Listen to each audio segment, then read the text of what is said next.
Pemirsa, status Bandara Sultan Mahmud Badarudin II Palembang kembali menjadi bandara internasional.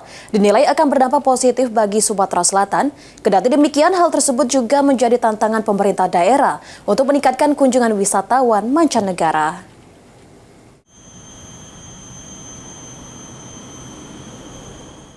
Berdasarkan surat keputusan yang dikeluarkan Menteri Perhubungan Nomor KM 26 Tahun 2025, status Bandara Sultan Mahmud Badarudin II Palembang yang sebelumnya berstatus bandara domestik, kini kembali ditetapkan sebagai bandara internasional. Menanggapi hal tersebut, pengamat transportasi Joko Setijowarno menilai, naiknya status bandara SMB 2 Palembang menjadi bandara internasional akan memberikan dampak positif bagi perekonomian di Provinsi Sumatera Selatan. Namun di sisi lain, dengan status bandara internasional saat ini menjadi tantangan pemerintah provinsi dan pemerintah kabupaten kota di Sumatera Selatan untuk mengembangkan tempat wisata yang ada, sehingga nantinya dapat meningkatkan kunjungan wisata Nusantara dan mancanegara.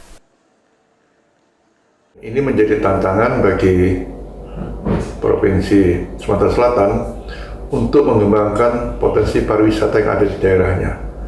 Dan tentunya ini akan memberikan dampak yang positif, ya, pariwisata yang berada di luar kota Palembang. Kalau di Palembang kan ada yang di Sungai Musi, kemudian sekitarnya juga masih ada yang lokal, tapi bagaimana mengembangkan potensi pariwisata di kabupaten-kabupaten yang berada di Sumatera Selatan. Ditambahkan Joko Setijowarno, status bandara internasional yang dimiliki Bandara Sultan Mahmud Badarudin II Palembang dan adanya konektivitas jalan tol antar provinsi akan memberikan dampak positif bagi provinsi lain yang berada di Pulau Sumatera, seperti Provinsi Jambi, Lampung, dan Bengkulu.